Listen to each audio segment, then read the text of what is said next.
One of Attorney General Merrick Garland's favorite lines to present himself as a mild-mannered, politically neutral servant of the law is that he commits to seek justice, quote, without fear or favor. Upholding the rule of law means applying the law evenly, without fear or favor. Under my watch, that is precisely what the Justice Department is doing. Look, we pursue justice without fear or favor. That's what we do. We don't pay any attention to other issues with respect to that. Like everything else, when a politician or a bureaucrat tells you exactly what he's doing, well, that's code for exactly the opposite. You don't have to be cynical to believe that. You just have to be observant.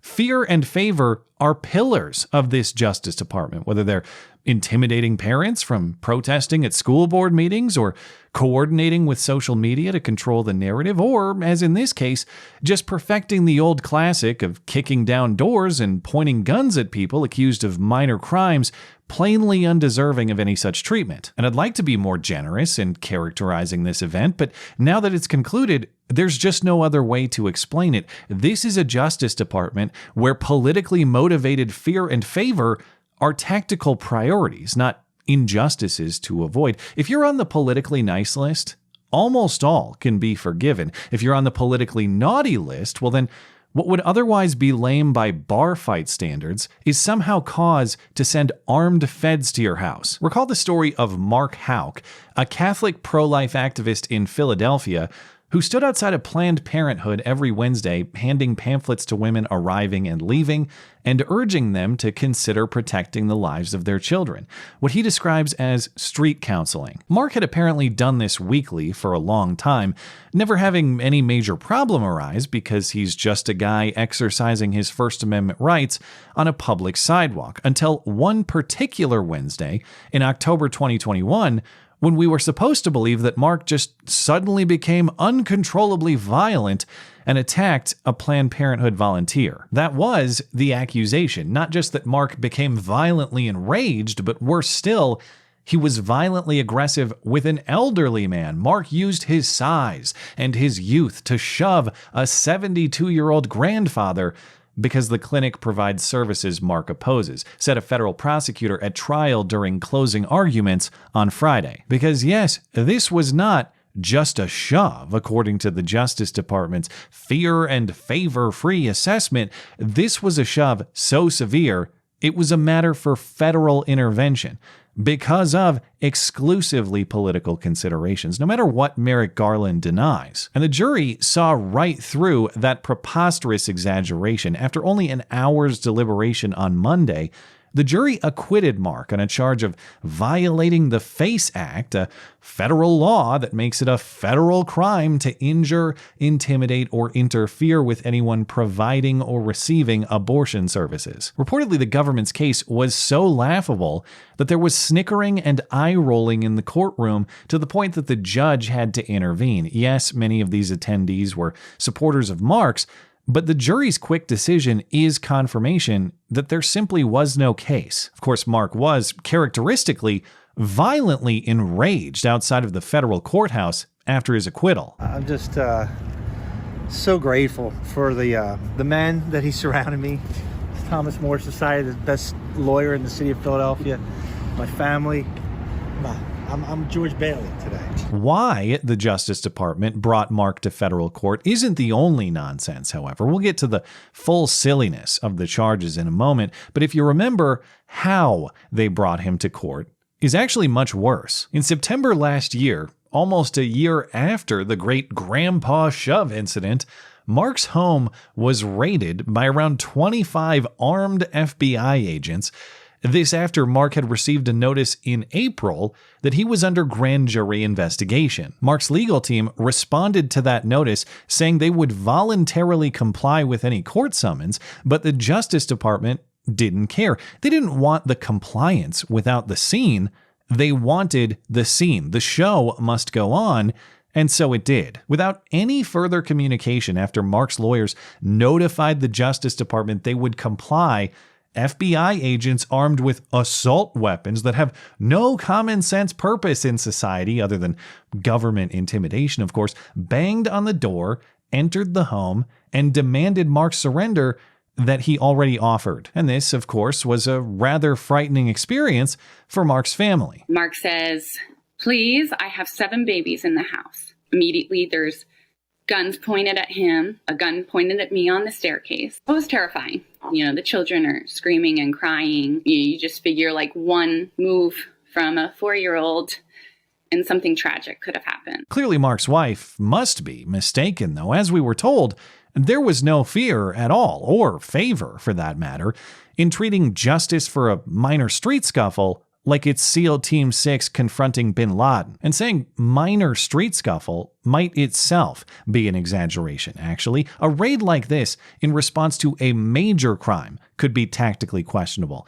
In response to what actually happened in this case, there is simply no defending it. The raid itself is criminal. The reason the government's case was laughed at in the courtroom is precisely because it was so laughable. As the evidence was presented, it became clear everything about it was an incredible stretch. From the accusation to the jurisdiction, there just was no case. The place at which this happened was a stretch. Remember, the federal jurisdiction in this case was based on the premise that Mark obstructed access to an abortion facility. But the shove in question happened down the block, over 100 feet away from the clinic. Not a single person was obstructed from entering or exiting the building or seeking or receiving the services desired. The nature of the shove itself was a stretch. Mark was portrayed by that federal prosecutor as a violent aggressor who attacked an old man because he doesn't like the services that old man provides. No, Mark was aggressed upon. If the shove happened down the block away from the Planned Parenthood, well then why was the Planned Parenthood volunteer old man down there? It's because he approached Mark. As now confirmed by surveillance video that was evidence in the case, Mark is standing on the street corner well away from the facility. The Planned Parenthood volunteer approaches him multiple times, actually. Only after multiple confrontations does Mark shove him to the ground. And why did Mark shove him? Because the old man was running his mouth repeatedly, not just to Mark, but to Mark's son. The Planned Parenthood volunteer made sexual comments to Mark's 12-year-old son. He told Mark's son, quote, "Your dad's a fag," among other hostilities. Now, of course, on principle, words alone do not justify violence, but let's properly characterize the violence in question here. The most mild form possible, reportedly resulting in just a scrape for this old man, in the most understandable context possible. A father defending his son. For that reason, local authorities saw no issue to pursue here. Philadelphia police did not see reason to pursue the case, though they did advise the Planned Parenthood volunteer of the option of filing a private criminal complaint with the district attorney. He did that, but the case was thrown out of state court. In other words, local authorities on the scene saw this as the non-issue that it was. It's only through Fed goggles that this became some sort of terrorist incident. And not just through exaggeration, but potentially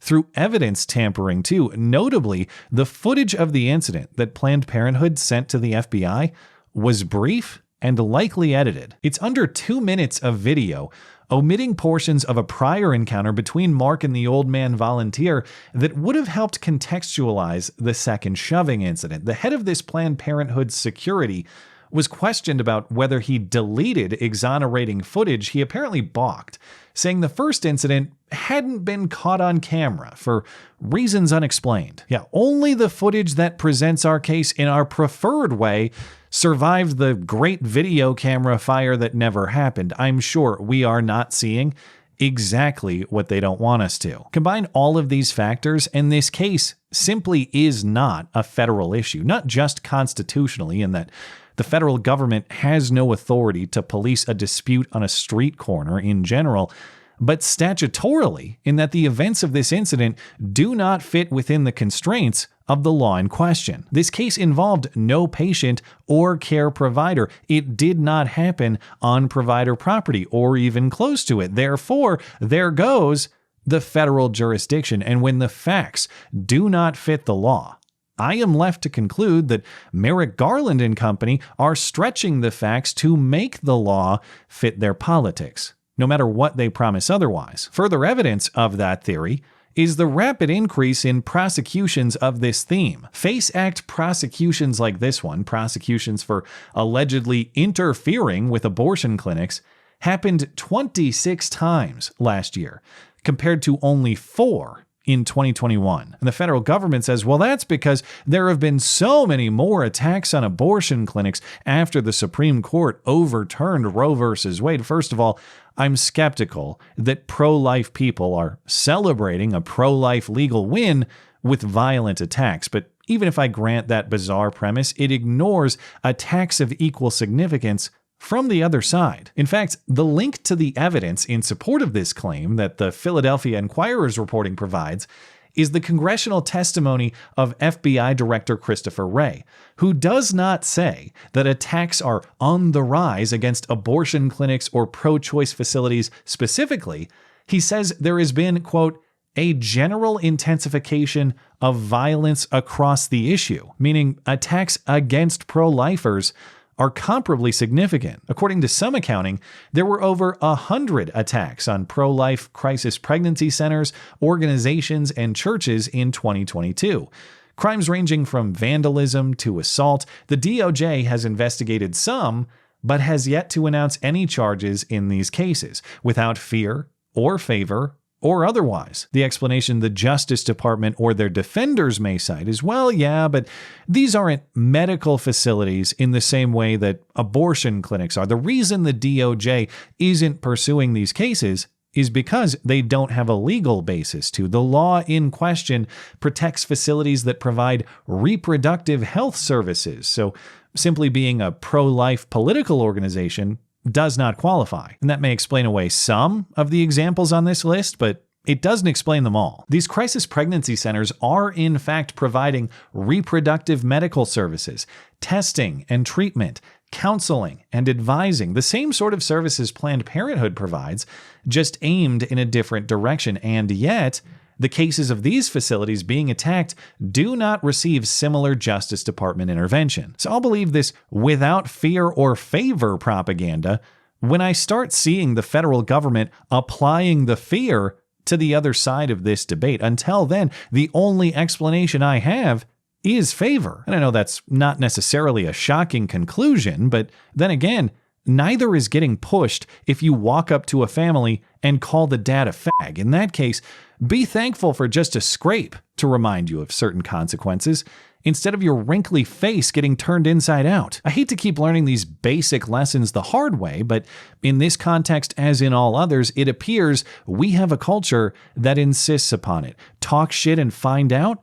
Expand the federal government and find out. Same mistakes, same harsh consequences. Thanks as always for listening and for supporting this channel. Always appreciate that thoughtful discussion down below, and especially over on Gab. That is at ML Christiansen. You're always welcome to coming out and chat in my live streams. Those are linked down in the description. Looking forward to it. Goodbye.